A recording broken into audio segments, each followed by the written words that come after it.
নমস্কার সবাইকে, গল্পাঞ্জলি চ্যানেলে আপনাদের স্বাগত। আমি রুমকি।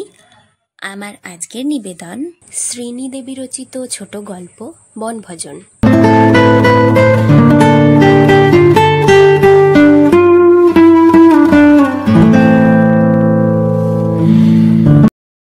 মে মাসের প্রারম্ভে আমার ছুটি হইয়াছে।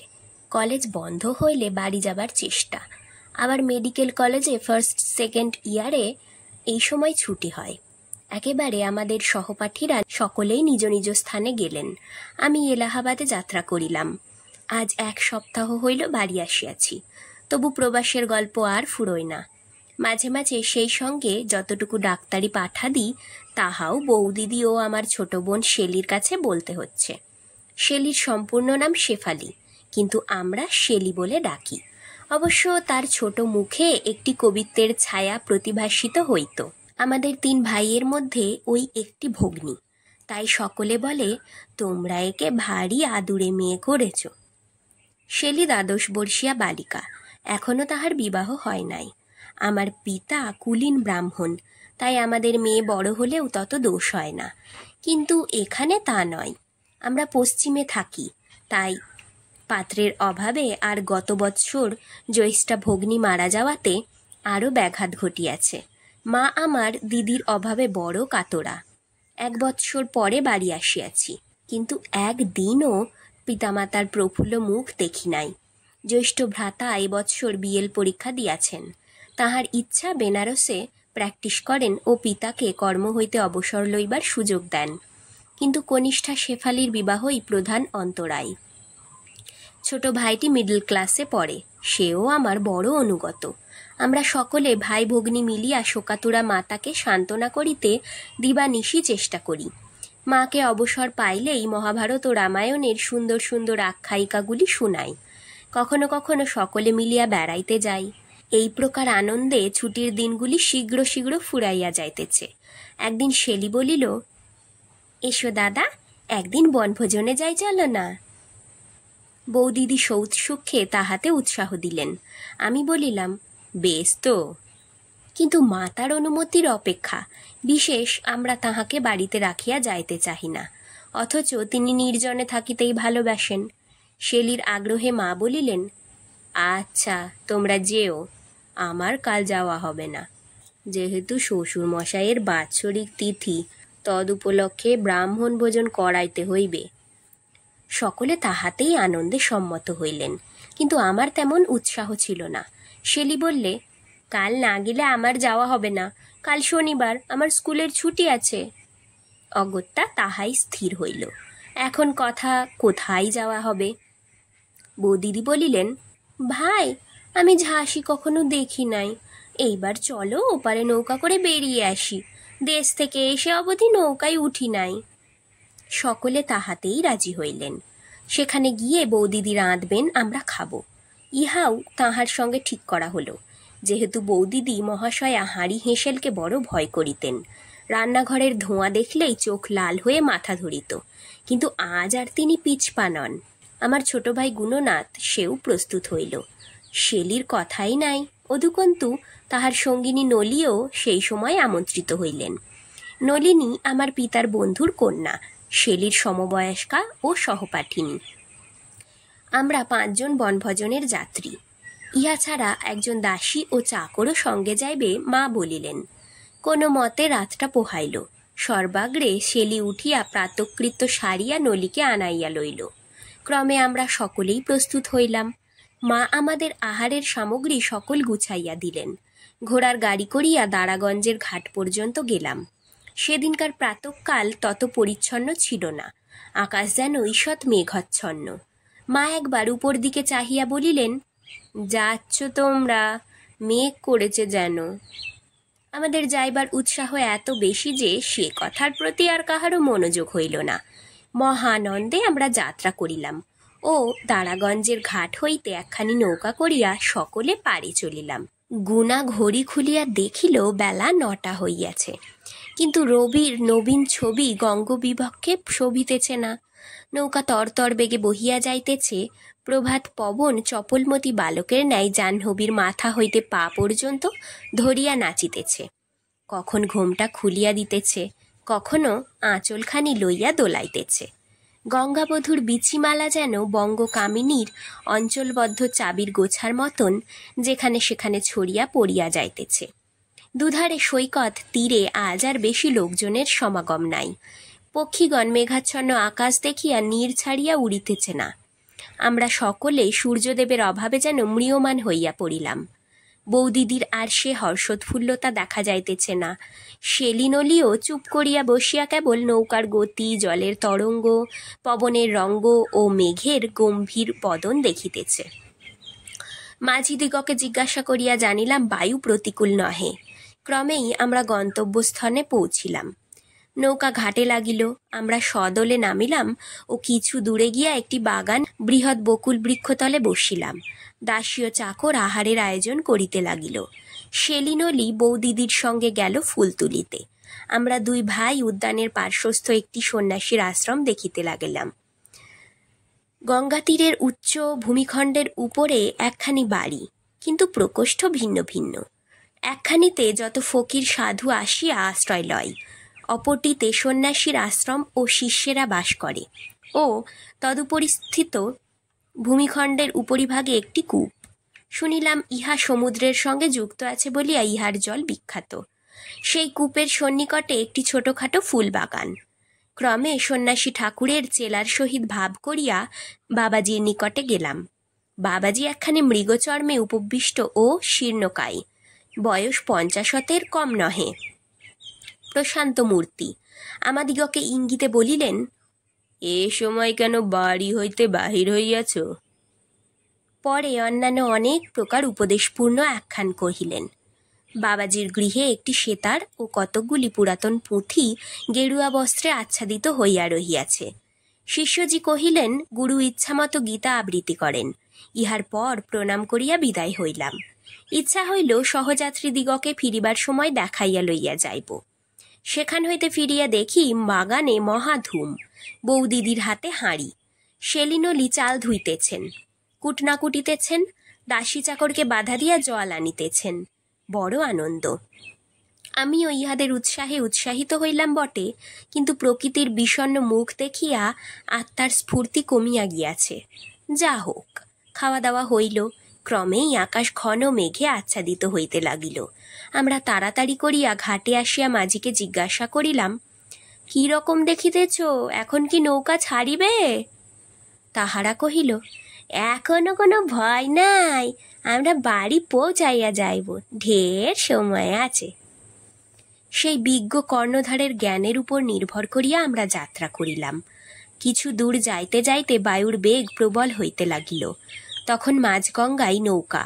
আর কি হইবে? মাঝিরা পাল খুলিয়া গুণ টানিয়া লইয়া যাইতে লাগিল।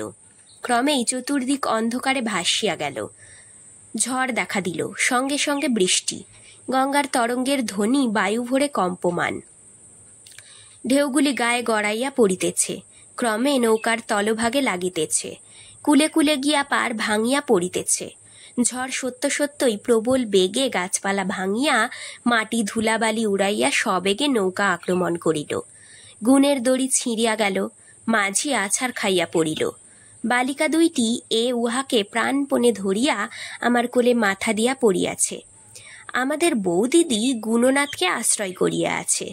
জলে যেমন তরঙ্গ, আমাদের প্রাণে তেমনি ভয়ের তরঙ্গ।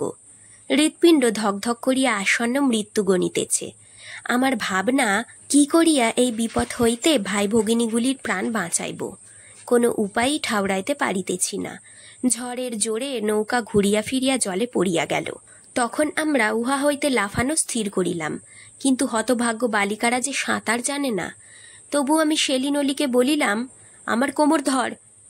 বৌদিদি ও গুণা সাঁতার জানিতেন। নৌকা ছাড়িয়া আমরা সেই অন্ধকারে তরঙ্গসংকুল জাহ্নবীর কোলে ভাসিতে ভাসিতে স্রোতাভিমুখে চলিলাম। দুইটি বালিকাকে টানিয়া টানিয়া ক্লান্ত হইয়া পড়িলাম। আর পারি না। কুল কিনারা বা কোথায়? একবার বিদ্যুতালোকে কেবল জলের তোলপাড় চক্ষে পড়িতেছে, কিন্তু ভ্রাতা ও ভাতৃজায়া যে কোন দিকে গেলেন তাহার তো চিহ্ন দেখিতে পাইলাম না। ক্রমে আরও বিপদে মগ্ন হইলাম। মেয়ে দুটির হাত আমার ক্রমর হইতে ছাড়িয়া গিয়াছে। তাই আমি নিজে হালকা হইয়াছি। ঝড়ের বেগও প্রশমিত হইয়া আসিল। আমি যথাসাধ্য বলে সাঁতার কাটিয়া তীরে উঠিলাম। তখনও বাতাস এক একবার শোঁ শোঁ রবে ক্রোধাহত ফণীর ন্যায় গর্জিয়া উঠিতেছিল। কুলে গিয়া সেই বালুভূমিতে আর্দ্র বস্ত্রে পড়িয়া থাকিলাম। তখন সন্ধ্যা অতীত। নির্জন নীরব তটদেশে জনমানবের চিহ্ন নাই। কেবল দূরে একখানি কুটিরে ক্ষীণ আলোক জ্বলিয়া উঠিল। অবসন্ন দেহ প্রাণ লইয়া উঠিলাম। কেবল দূরে একখানি কুটিরে ক্ষীণ আলোক জ্বলিয়া উঠিল। অবসন্ন দেহ প্রাণ লইয়া উঠিলাম। এ মুমূর্ষ প্রাণে কিসের বল কোথা হইতে আসিল, পাঠক পাঠিকারা সহজেই অনুভব করিতে পারিবেন। আমার জীবনের জীবন ভাই ভগ্নীগুলির উদ্দেশ্য এক্ষণে প্রাণে শত বল শত উদ্যম যোগাইতেছে। আমি সেই ক্ষীণ লোক ধরিয়া কুঠির অভিমুখেও গমন করিলাম। বাহির হইতে দেখি কেহ কোথাও নাই। একটি স্ত্রীলোক বসিয়া কেবল জপ করিতেছেন। আমি যাইতেই জপ ভঙ্গ করিয়া স্বয়ং জিজ্ঞাসিলেন, কে তুমি এমন দুর্যোগে? আমি মনুষ্য কণ্ঠস্বরে যেন কত বল ভরসা পাইয়া আশ্বস্ত হইলাম। আর্তস্বরে কহিলাম, মা গো, ঘোর বিপদাপন্ন জনকে একটু স্থান দাও। তখন ভিতরে গিয়া দেখি কুটিরখানির মধ্যে সকল প্রয়োজনীয় বস্তু আছে। আমি নিজের বিবরণ সংক্ষেপে কহিলাম ও কিঞ্চিত অগ্নিশেকে হাত পা সোজা করিয়া নদীর কূলে কূলে ভ্রাতা ভগিনীর নাম ধরিয়া অতি চিৎকার স্বরে ডাকিতে লাগিলাম। কুটিরবাসিনী বৃদ্ধার নিকট জানিলাম আমি বেণীঘাটে আসিয়া পড়িয়াছি। পরে গঙ্গার তীরে খুঁজিয়া বেড়াইতেছি, এমন সময় দেখি কতগুলো লোক সন্ধ্যার আঁধার ভেদ করিয়া বড় বড় মশাল লইয়া আমার দিকে আসিতেছেন। নিকটস্থ হইয়া দেখি নিদারুণ উদ্বিগ্নমনা পিতা স্বয়ং আমাদিগকে খুঁজিতে বাহির হইয়াছেন। আমি তাহাকে দেখিয়া আর ক্লিষ্ট প্রাণের আবেগ সামলাইতে পারিলাম না। দুই চক্ষুর জলে অন্ধ হইয়া তাহার গলা জড়াইয়া বলিলাম, বাবা, সর্বনাশ হইয়াছে, সব হারাইয়াছি। পিতা হৃদয়ের গুরুভার হৃদয়ে চাপিয়া বলিলেন, আর এখন বিলম্ব করা উচিত নহে, চলো খুঁজি গিয়া। মশাল লইয়া ডুবুরিরা অনুসন্ধান করিতে করিতে গনা ও ভাতৃজায়াকে পাইল, কিন্তু তাহারা অচেতন। পিতা সেলিনলির জন্য দারুণ ব্যাকুলিত হইয়া পড়িলেন। আমাকে কহিলেন, ইহদিগকে নিকটস্থ চিকিৎসালয়ে গিয়া বাঁচাইবার চেষ্টা করো, আমি মেয়ে দুটির অনুসন্ধান করিব। উহাদিগকে লইয়া চিকিৎসকের নিকটে গেলাম। সমস্ত রাত্রি অত্যন্ত যত্ন ও পরিশ্রম দ্বারা উভয়েরই চৈতন্য হইল। তখন তাহারা চক্ষু মেলিয়া কাতর দৃষ্টিতে চাহিলেন। আমাকে দেখিয়া তৃপ্ত হইল না। বালিকারা দুটি কোথায় জানিতে চাহিলেন। চিকিৎসকের আজ্ঞামতো আমি কহিলাম তাহারা অন্য ঘরে আছে। তাহাদিগের জীবনের আশা দেখিয়া নিজে ডাক্তারবাবুর নিকট হইতে কিছু ঔষধ লইয়া রাত্রি প্রভাত হইবা মাত্র পিতার কাছে গেলাম। নৈরাশ্য কাতর পীড়িত ও সমস্ত রাত্রি জাগরণে অপরিসীম শ্রমে শ্রান্ত পিতার মুখ বিবর্ণ হইয়া গিয়াছে। তিনি সেই সকল লোকজন লইয়া হতাশ মনে গঙ্গা তীর পরিত্যাগ করিতে পারিতেছেন না। যত খুঁজিতেছেন তত আরও গঙ্গার গভীরতর তলদেশ হইতে গভীরতম প্রদেশে যাইতে ইচ্ছে হইতেছে। কিছুতেই নয়ন মনকে বুঝাইতে পারিতেছেন না যে তাহার পরম স্নেহের শেলি আর নাই। তাহার এই অপ্রত্যক্ষ দারুণ ক্ষতির জন্য অবিশ্বাসী হৃদয়কে আর গঙ্গা তীর হইতে সরাইতে পারিতেছেন না। মানব চক্ষু পদে পদে প্রত্যক্ষ প্রমাণ দেখিতে চাই, চক্ষুর অগোচর কার্যে বিশ্বাস কোথায়? তাই হাতে প্রমাণ না পাইলে নয়নের স্বাদ মিটে না। মনুষ্যের সকল সাধনা চক্ষুর তলে মুদিয়াই থাকে, মেলিয়াই থাকি। যোগী ভোগী, সাধু অসাধু, সৎ অসৎ সকল ব্যাপার না দেখিলে মনুষ্য জীবন পূর্ণ হয় না। তাই আজ পিতার নৈরাশ্যে আশা মিশ্রিত সন্দিহান হৃদয় লইয়া পীড়া। আজ যদি শেলির মৃতদেহখানি তিনি দেখিতে পাইতেন, তাহা হইলে এরূপ চিত্তের বৈকল্য থাকিত না, একেবারে শেষ সীমায় গিয়া দাঁড়াইতেন। অনেক অনুসন্ধানে পরাজিত হইলাম। আমি বহু কষ্টে শিষ্টে একখানি গাড়ি করিয়া তাহাকে বাড়ি পাঠাইলাম ও নিজে হাসপাতাল হইতে ভ্রাতা ভাতৃজায়াকে লইয়া বাড়ি গেলাম। সকল শোক দুঃখের অপেক্ষা প্রধান আশঙ্কা ও ভয় ভাবনা, মাতার নিকটে কি বলিয়া মুখ দেখাইব। অকালে তাহার লক্ষ্মী সরস্বতী বিসর্জন দিয়া আমার অশক্ত পদদ্বয় তাহার দিকে অগ্রসর হয় না। বাটি পৌঁছিয়া বহির্বাটিতে থাকিলাম।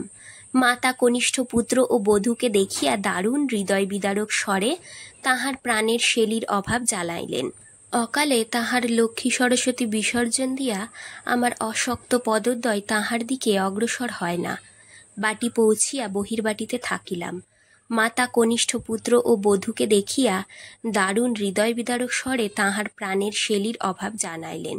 সেই অশ্রুপ্রভায় কত অশ্রু মিলিত হইয়া শোক সিন্ধু প্রত্যেক অন্তরকে ভীষণ তরঙ্গায়িত করিতে লাগিল। অশান্তি, অনিদ্রা, অনাহার, অনুতাপ ও অবসন্ন দেহমন লইয়া আমাদের পরিবারের দুঃসহ দিনগুলো কাটিতে লাগিল। প্রভাত হয়, সন্ধ্যায় ঢাকে, রাজনীর গাঢ় তিমির সূর্যের উজ্জ্বল আলোকে ধুইয়া যায়, কিন্তু মানব প্রাণের ঘোর শোকচ্ছন্নতা কিছুতেই দূর হয় না। কালের সৈকত রাশি স্তরে স্তরে নদীকে আবৃত ও রুদ্ধ করে, কিন্তু মরমের গূঢ়তম প্রদেশের অন্তঃসলীলা চির প্রবাহিতা। ইহার পর 10 বৎসর কাটিয়া গিয়াছে। পরিবর্তনশীল প্রকৃতির কত রূপান্তর, আমাদেরও তাই। আমি মেডিকেল কলেজ হইতে পাশ করিয়া চাকরি পাইয়াছি। নানা স্থানে ঘুরিয়া অবশেষে সাহরনপুরে অ্যাসিস্ট্যান্ট সার্জেনের পদাভিষিক্ত হইয়াছি। সাংসারিক সুখ দুঃখের বোঝা পৃষ্ঠে বহিয়া সকাল হইতে সন্ধ্যা পর্যন্ত নানা চিন্তা, নানা কার্যে ব্যাপৃত থাকিয়া কনিষ্ঠা শেলির সেই সরল মুখখানির প্রতিবিম্ব হৃদয় দর্পণ হইতে সরাইতে পারি না। কিন্তু পিতামাতার নির্বাপিত আগুন জ্বলিয়া উঠিবার ভয়ে মুখে কিছু প্রকাশ করিবারও জো নাই। বড়দিনের ছুটিতে দাদা সকল পরিবারকে লইয়া এখানে আসিয়াছেন। তাহার স্বাস্থ্য ভঙ্গ হওয়ায় তিনি দেরাদুনে গিয়া কিছুদিন থাকিবেন। কেবল আমার পিতা এলাহাবাদের বাড়িতেই রহিলেন। তিনি এখনও শেলির বিষয়ে সন্দিহান চিত্ত। তাহার প্রাণের কন্যার মমতা ত্যাগ করিতে পারেন নাই। সকাল বিকাল প্রত্যহ সেই গঙ্গা তীরে গিয়া যতদূর দৃষ্টি যাই চক্ষু প্রসারিত করিয়া খুঁজিয়া লইতেন ও কল্পনার সাহায্যে এই দেখেন যেন জাহ্নবীর বিশাল বক্ষভেদ করিয়া কোমল স্বর্ণবলয় শোভিত হাত দুখানি বাড়াইয়াকে বলিতেছে, আমায় ধরো, আমায় তোলো, আমি ভাসিতেছি। এইরূপে বিষম সন্দেহ দোলায় দুলিয়া তাহার জীবন কাটিতেছে। আমি মাতাকে হরিদ্বারে লইয়া যাইব স্থির করিয়াছি। 3 দিনের ছুটি পাইয়া তাহাকে লইয়া তথায় গেলাম। হরিদ্বার এখান হইতে নিকট 3-4 ঘণ্টার পথ। আমরা ভোর 7টায় উঠিয়া লুকসের স্টেশনে একবার গাড়ি বদলাইয়া বেলা 11টার সময় তীর্থস্থানে পৌঁছিলাম। কিন্তু পূর্ববর্তী স্টেশন জালাপুর হইতে মা গঙ্গার পেয়াদা আমাদিগকে পাকড়াও করিয়াছিল। পরে হরিদ্বার স্টেশনে পৌঁছিবা মাত্র মধুচক্রে মধুমক্ষিকাদল প্রায় তাহারা চারদিক ঘেরিয়া ফেলিল। আমরা যেন বুঝের ভিতর পড়লাম। সকলেই পাণ্ডা হইতে চাই। তাহাদের ওই এক প্রশ্ন, মশাই কোথা বাড়ি, চাটুজি মুখার্জি কি আছে? সকলের হাতে এক একখানা খাতা বহি। এখানকার রীতি এই, গঙ্গা স্নান ও গঙ্গাপুত্রের খাতায় স্ব নামধাম লেখা। এমনকি পিতা, পিতামহ ইত্যাদির নামগোত্র লেখাইতে হয়। তাহা হইলে উহারা যজমান বাঁধিয়া রাখেন। আমি অনেক কষ্টে উহাদের হাত হইতে অব্যাহতি পাইলাম, কিন্তু একটি লোক নাছোড় বান্ধা হইয়া আমাদের সঙ্গ লইল। অবশেষে তাহার খাতায় পিসিমার নামগোত্র প্রকাশিত হইল, এজন্য তাহার দাবি দেওয়া অধিক। যা হোক, আমরা স্টেশন হইতে নামিয়া সোজা গঙ্গা তীরে যাইব কিংবা বাসায় ফিরিব ইহাই বিবেচনা করিতেছি।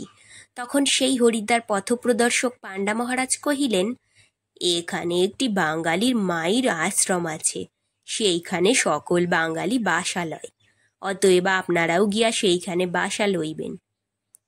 মাতার মনে সেই পরামর্শ ভালো বোধ হইল। অতএব আমরা 2খানি একা নামক মর্তরথ ভাড়া করিলাম। একখানিতে আমরা মাতা পুত্রে ও অপরিখানিতে ভৃত্যরাজ জিনিসপত্রও লইয়া উঠিলেন। পাণ্ডাজি পিছু পিছু চলিলেন। আমাদের সঙ্গে আরও অনেক রকমের লোক, কেহ পদব্রজের, কেহ রথে চলিলেন। সকলেই তীর্থযাত্রী। একই আশা, একই ভরসা করিয়া আসিয়াছি। আমাদের এক্কা বেগে যাইতে চেষ্টা করিয়া পারিতেছে না। পথ বড় অসরল, উঁচু নিচু, বাঁকাচোড়া, কিন্তু কাহারও সে বিষয় গ্রাহ্য নাই। সকলেই সানন্দে সৌৎসুককে প্রকৃতির নবীন দৃশ্যময়ী মূর্তি দেখিতে ব্যগ্র। অদূরে শৈবালিক গিরিবর অলসভাবে ভীমকায় বিস্তার করিয়া শুইয়া আছেন। তদুপরি কত তরু, গুল্ম, কোমল হরিৎ লতাপাতা ছড়াইয়া সাদরে শৈবালিকের গ্রীবা বেষ্টন করিয়া আছে, যেন সুকুমার শিশুগুলি মায়ের বক্ষে থাকিয়া গলা জড়াইয়া মধুর চুম্বনদানে ব্যস্ত। সর্বপ্রান্ত শোক পবন দুলিয়া দুলিয়া ক্রীড়া করিতেছে। এই পার্বতী শোভাপূর্ণ নির্মল স্বচ্ছ বায়ু সেবিত প্রকৃতির লীলাভূমি হরিদ্বার, কিংবা হরিদ্বারকে স্বর্গদ্বার বলিতে কাহার না ইচ্ছা করে। পুত ধারাময়ী জাহ্নবীর জন্মস্থান এখানে। এককালে সাগরবংশীয় ভগীরথ এই স্থান হইতে গঙ্গা প্রবাহের সৃষ্টি করেন। হিমাদ্রি শিখর ভেদ করিয়া সে স্থান হইতে এই অমৃতধারা নিঃসারিত হইতেছে, তাহাও ইহার সন্নিকটেই। সেই স্থান গঙ্গোত্রী নামে অভিহিত। যা হোক, আমরা বাঙালি মায়ের আশ্রমে উপস্থিত হইলাম। আশ্রম একখানি ক্ষুদ্র একতলা বাড়ি। ভিতরে নারায়ণের মূর্তি প্রতিষ্ঠিত একটি মন্দির গৃহ, তৎপার্শ্বে আর একখানি দালান ও উঠান, তার সম্মুখে একখানি রাঁধিবার চালা ও অন্যান্য আবশ্যক স্থান। বাড়িটি ছোট কিন্তু অতি পরিষ্কার পরিচ্ছন্ন। উঠানে পুঁইশাকের একটি মাচা, কয়েকটি ফুল গাছও আছে। গৃহস্বামিনী বাঙালি স্ত্রীলোক, কিন্তু সুদীর্ঘ জটাধারিণী, বয়স অনুমান 50। দেখিতে গৌরবর্ণা, ব্রাহ্মণ তনয়ের মতো প্রকার বটে। অবস্থা সম্পূর্ণ গৃহীর মতো হইলেও তিনি নিজ বৈধব্য দগ্ধ জীবন এই পবিত্র স্থানে এইভাবে কাটাইতেছেন বলিয়া সাধু ফকির মধ্যে পরিগণিত। আমরা দ্বারে উপস্থিত হইবা মাত্র সেই রমণী সাদরে আমাদিগকে গ্রহণ করিলেন। আমরা প্রাতকৃত্য সমপানান্তে গঙ্গা স্নানে যাইবার উপক্রম করিলাম। গৃহস্বামিনী কহিলেন, আপনারা কতক্ষণে ফিরিবেন? আমি আপনাদের জন্য পাক করিয়া রাখিতে ইচ্ছা করি, কিন্তু আজ আমার এক স্থানে যাইবার কথা আছে বলিয়াই আবার কহিলেন, আপনারাও কি যাইবেন? গতকালও এখানে একজন মহাত্মা আসিয়াছেন। তিনি নাকি ত্রিকলাজ্ঞ অতি বৃদ্ধ প্রাচীন সন্ন্যাসী। সকলেই তাহার দর্শনে যাইতেছে, আমিও তাহাকেই দর্শন করিতে যাইব। তিনি চণ্ডীর পাহাড়ে চণ্ডীদেবীর মন্দিরে আশ্রয় লইয়াছেন। এই কথায় আমরাও তাহার সহযাত্রী হইবার ইচ্ছা করিলাম ও বিলম্ব না করিয়া মাকে লইয়া পদব্রজে গঙ্গা স্নানে চলিলাম। আমাদের গন্তব্যস্থান বহুদূর নহে। অল্পক্ষণ পরে আমরা হরকিপৈড়িতে পৌঁছালাম। হরিদ্বারে এখানেই সকল যাত্রী স্নান দানাদি করিয়া থাকেন ও অপর পার্শ্বে কুশাবর্ত ঘাটে শ্রাদ্ধ তর্পণাদি হয়। হরকিপৈড়ির ঘাটের উপরেই প্রয়োজন উপযোগী দোকান বসার। ইহা ছাড়া ফুল তোলা মালি, দুগ্ধ বিক্রেতা, ফল বিক্রেতারও মাঝে মাঝে বসিয়াছে। ঘাটের উপরেও অনেক দেবদেবীর মন্দির। আমরা সম্মুখস্থ সোপনোপরি বস্ত্রাদি রাখিয়া জলে নামিলাম। পাণ্ডাজি সেইখানে তাহার প্রভুত্ব বিস্তার করিতে লাগিলেন। মা, সংকল্প করো, হাতে জল নাও, আমি মন্ত্রপাঠ করিতেছি। তুমি কিন্তু বলো, এইখানে পঞ্চমুদ্রা দিয়া হরির চরণ পূজা করিব। আমি তাহার এই অযথা আদেশের অপ্রতিপাল্যতা তাহাকে বুঝাইয়া কহিলাম, তোমার যাহা প্রাপ্য তাহা অবশ্যই পাইবে। এইরূপে ক্রমে ক্রমে সকল দান অপ্রতিহতভাবে প্রদত্ত হইল। যথা নিয়মে সেখানকার সকল কার্য সমাধা করিয়া বাটি অভিমুখে প্রত্যাগত হইলাম। ঘাটে ও পথে অনেকের মুখেই সেই প্রাচীন সাধুর আগমন বার্তা শুনিলাম ও অনেকেই যাইতেছে দেখা গেল। অতএব আমরাও আর বিলম্ব না করিয়া সাধু সন্দর্শনে যাইবার জন্য উৎসুক হইলাম। বাসায় আসিয়া গৃহস্বামিনীর ভাত কলাইয়ের ডাল আর পুঁইশাক চচ্চড়ি পরমানন্দে আহার করিয়া চণ্ডীর পাহাড়ে চলিলাম। আমার তো কোনো কষ্ট হইল না, কিন্তু আমার মা রোগে শোকে কাতর ও ক্লিষ্ট। তিনি যে আরও শ্রান্ত হইবেন ইহাই আমার মনে হইতে লাগিল। অবশেষে নীলধারা অতিক্রম করিয়া আমরা সেই ক্ষুদ্র পাহাড়ে উঠিলাম। শত শত যাত্রী অবাধে উঠিতেছে নামিতেছে। আজ অপেক্ষাকৃত লোকের ভিড় বেশি। সকলের মুখে সাধুর মাহাত্ম্য বর্ণিত। আমাদের পৌঁছিতে বিলম্ব হইয়া পড়িল। মা অতি ধীরে ধীরে হাঁটেন, তাহাতে বেলা অবসান প্রায়। অপরাহ্ন 5টার সময় পর্বতের উপরে গিয়া উপনীত হইলাম। দর্শনার্থীগণ এ সময় আসিতে ভয় পায়, পাছে ফিরিয়া যাইতে অন্ধকার হয়। মন্দিরের পার্শ্বে মহত্তার আসন শুনিলাম। আমরা মাতা পুত্রে যখন গেলাম তখন চণ্ডীদেবীর পাণ্ডা ছাড়া আর কেহই তথায় ছিল না। মৃগচর্ম পরি উপবিষ্ট এক 80 বর্ষীয় বৃদ্ধ যোগী, শ্বেত জটা ও শুভ্র শুশ্রু গুম্ফে মুখমণ্ডল শোভিত, গৈরিক বসনে দেহ আবৃত। ঋষিবর নয়ন মুদ্রিত করিয়া একান্তচিৎ ওঙ্কার ধ্যান করিতেছেন। কেমন পবিত্র প্রশান্ত মূর্তি, যেন স্বয়ং মহাদেব তপস্যায় রত। আর কি দেখিলাম সে অতি বিচিত্র অভাবনীয় দৃশ্য। উহারা কি দেবতা কি মনুষ্য তাহাও নয়নের মনে ঘোর ধাঁধা লাগিয়া গেল। কি দেখিতেছি, সত্য না স্বপ্ন? আসিয়া এই ক্লান্ত দেহে কুহকাবৃত্ত করিয়াছে, কিছুই তো বোধগম্য হইতেছে না। যেন জয়া বিজয়া দক্ষিণে বামে মহাদেবের দুই পার্শ্বে অবস্থিতা। রমণী দুইটির সন্ন্যাসিনী বেশ, বয়ক্রম 20-22 বছরের অধিক নয়। এই কোমল প্রাণে কিসের বৈরাগ্য? কেন নবীন বয়সে তাপসী বেশ? এই সুন্দর মুখমণ্ডলে কেন প্রীতিপ্রফুল্লতার অভাব? পূর্ণিমার চন্দ্র যেন শ্যামল মেঘে আচ্ছাদিত। আমরা মাতা পুত্রে নির্বাক স্পন্দন হইয়া অনিমেষে চাহিয়া আছি। প্রাণের ভিতর ঘোর সন্দেহ কম্পন হইতে লাগিল। এ যেন শত পরিচিত স্নেহসিক্ত মুখ। মায়ের মনে পুরানো আগুন জ্বলিয়া উঠিল। তাহার চক্ষুদয় জলে ভরিয়া গেল। অতীতের কাহিনী যেন স্মৃতির ভিতর চমকিয়া উঠিল। তিনি আশার বিদ্যুতালোকে জগতের স্থায়িত্ব দেখিতেছেন। তাহার স্নেহের তরু লতাগুলি বাঁচিয়া আছে, কাননখানি পূর্ণ, কিন্তু সন্দেহের মেঘে ঘোর আচ্ছন্ন। তাই আবার অন্ধ, নয়ন মন সকলই অন্ধ। অবশেষে মা আমার গললগ্নিকৃত বাসে সেই নবীন যোগিনীদ্বয়কেই প্রথম প্রণাম করিতে উদ্যত হইলেন।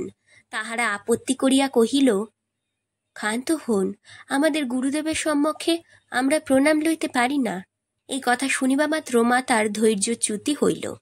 তিনি সেই রমণীর হাত ধরিয়া নিজের বক্ষের ভিতর টানিয়া কহিলেন, ওগো মা, একবার তো মা বলিয়া ডাক, আমার তাপিত প্রাণ শীতল হোক।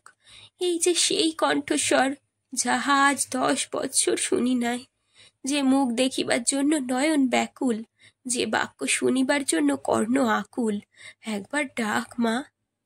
আমার মাতার এই ভাব দেখিয়া নবীন সন্ন্যাসিনীর চক্ষে অশ্রুবিন্দু ঝরিয়া পড়িল।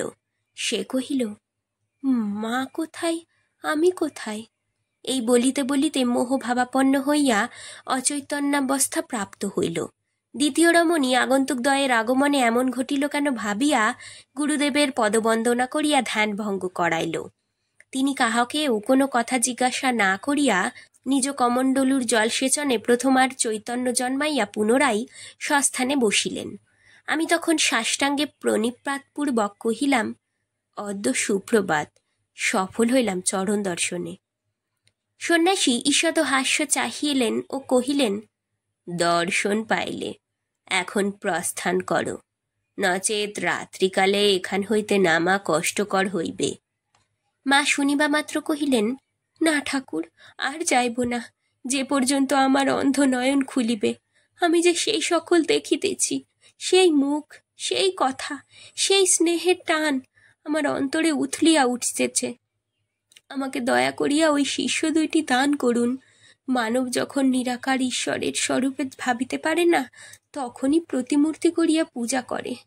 তাহাকে দেখিতে না পাই, তাহারই চিত্র আঁকিয়া চক্ষের সম্মুখে রাখি। স্বরূপের পরিবর্তে প্রতিরূপ কি মনুষ্যের চিত্ত শান্ত করে না? সন্ন্যাসী কহিলেন, কেন মা, ব্যাকুল হইতেছ? ইহারা এখন সংসারের বন্ধন কাটাইয়া পরম সুখের পথ অবলম্বন করিতেছেন। অনেক শিক্ষাতে ইহাদের মনের ময়লা কাটিয়াছে। তুমি কে, ইহারাই বা কে? ইহাদের জন্য এত ব্যাকুল কেন? সংসারের সম্বন্ধ অতি অল্পক্ষণের জন্য। মা, গৃহে যাও, ইহারা পরম তাপসী। তখন আমি করপুটে বিনয়পূর্বক কহিলাম, আমাদের সন্দেহ অপনোদন যদি দয়া করিয়া করেন, কৃতার্থ হই। তিনি কহিলেন, বল, আপনার আগমন কোথা হইতে? কাশীনাথ হইতে সম্প্রতি আসিয়াছি। সেইখানে আমার মঠ, উত্তরাখণ্ডে যাইব। আর তো কিছু বলিবার নাই। আমি কহিলাম, আর একটি কথা জিজ্ঞাসিব, ক্ষমা করিবেন, এই সন্ন্যাসিনী দুইটির পরিচয়? সন্ন্যাসী কহিলেন, ইহারা আমার শিষ্যা, এই পরিচয়। আমার মনে তৃপ্ত হইল না, কিন্তু যুবতী স্ত্রীলোকের বিষয় বারংবার জিজ্ঞাসা করিতে সাহস হইল না। সুতরাং কিয়ৎক্ষণ নীরবে রহিলাম। মা আমার সেই রমণীদ্বয়কে বারংবার কহিতে লাগিলেন, আহা, কারা বাছাই এ এমন সোনার অঙ্গে ছাই মাখাইয়াছে। প্রথমা রমণী অতি সাবধান দৃষ্টিতে আমাদের দিকে চাহিয়া আছে। সন্ন্যাসী রমণীদ্বয়ের পরিচয় দিতেছেন না, এদিকে সন্ধ্যার মলিন ছায়া আসিয়া পর্বতের উপরিভাগ ঢাকিয়া ফেলিল। আর বিলম্বে বিপদ সম্ভাবনা জানিয়া মাতাকে কহিলাম। তিনি যাইতে অসম্মতা।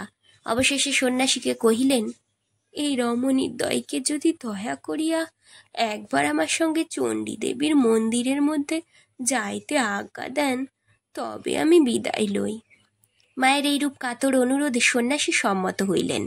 তখন উহারা তিনজনে গৃহাভ্যন্তরে প্রবেশ করিলেন। আমরা বাহিরে রহিলাম। পরক্ষণেই মাতা আসিয়া সন্ন্যাসীর পায়ে লুটাইয়া কাঁদিতে লাগিলেন। রমণীদ্বয় আসিয়া আমার পায়ে লুটাইয়া পড়িল। ক্রমে আমার সন্দেহ সরিয়া সত্যে পরিণত হইয়া পড়িতে লাগিল। প্রথমা রমণী, দাদা কি এই? আমি তাহার হাত ধরিয়া তুলিয়া দেখিলাম চক্ষের উপর ভ্রুর মধ্য ভাগে সেই কালো তিলটি এখনো সাক্ষ্য দিতেছে। তখন আর থাকিতে পারিলাম না। কহিলাম, এই কি আমার শেলি? হা ভগবান, সত্য প্রকাশ করো। সন্ন্যাসী ঠাকুর আমাদিগকে কহিলেন, শান্ত হও, আমি তোমাদের সন্দেহ ঘুচাইব। মাতা কহিলেন, এ যে আমার কন্যা ও তাহার সঙ্গিনী, আমি সম্পূর্ণ নিদর্শন পাইয়াছি। পরিচয় হোক আর না হোক, এক্ষণে দয়া করিয়া প্রকাশ করুন কোথায় পাইলেন। আমি জানি আপনি ইহাদের জীবনদাতা। আমি তো জাহ্নবীর কোলে ভাসাইয়া দিয়াছিলাম। সন্ন্যাসী পূর্বকথা আরম্ভ করিলেন। তবে শুনো, বহুদিন হইল, অর্থাৎ প্রায় 10 বৎসর অতীত প্রায়, আমি একদিন রাত্রে সমাধিস্থভাবে কাশিদামের গঙ্গা তীর হইতে স্রোতে ভাইয়া বহু দূরে আসিয়া পড়িয়াছিলাম। সেই সময় এই দুইটি বালিকা উভয়ে উভয়কে ধরিয়া ভাসিয়া যাইতেছিল। আমি গাত্রস্পর্শে দেখিলাম মনুষ্য দেহ, মৃতকল্প হইলেও জীবিত। সুতরাং আমি উহাদিগকে টানিয়া কুলে তুলিলাম। নিজ মঠে আনিয়া সেবা যত্নে চৈতন্য লাভ হইল বটে, কিন্তু অত্যন্ত জ্বর ভোগ করিতে লাগিল। 1 মাস পরে চিকিৎসায় আরোগ্য লাভ হইল, কিন্তু দুইটিরই একটু একটু শরীরের ক্ষত হইল। আপনি যাহাকে কন্যা নির্দেশ করিতেছেন, তাহার শ্রবণ শক্তি কিছু নষ্ট হইয়াছে ও দ্বিতীয়টির দক্ষিণ চক্ষুর দৃষ্টির ব্যাঘাত হইয়াছে। যাহা হোক, আমি উহাদের আকার প্রকারে সম্ভ্রান্ত বংশজা অনুভব করিলাম। প্রায় 2 বৎসর কাল অপেক্ষা করিয়া দীক্ষিত করিলাম ও রীতিমতো শিক্ষা আরম্ভ হইল। পরে ইহাদের বিদ্যাচর্চার সঙ্গে জ্ঞানের তৃষ্ণাও বাড়িল। শিষ্যত্ব গ্রহণের উপযুক্তা জ্ঞান করিয়া আমি ইহাদিগকে সঙ্গে লইয়া তীর্থ ভ্রমণ করিয়া বেড়াইতেছি। এই সংক্ষেপে পরিচয়। মাতা কহিলেন, যথেষ্ট হইয়াছে, আর কি শুনিব?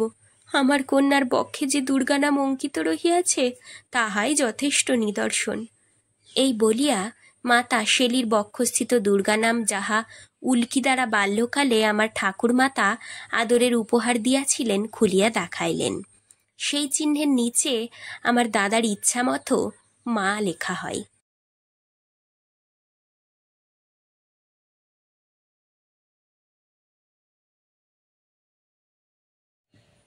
আজকের গল্পপাঠ এখানেই শেষ। গল্পপাঠ ভালো লাগলে অবশ্যই একটা লাইক দিয়ে যাবেন, আর নিজের চেনা পরিচিত মানুষদের সাথে শেয়ার করে দেবেন। আর আজ যারা নতুন আমার চ্যানেলে, অবশ্যই সাবস্ক্রাইব করবেন। আপনার একটি সাবস্ক্রিপশান আমাকে আরও অনেক নতুন গল্প পড়তে অনুপ্রেরণা যোগাবে। ধন্যবাদ, ভালো থাকবেন সবাই।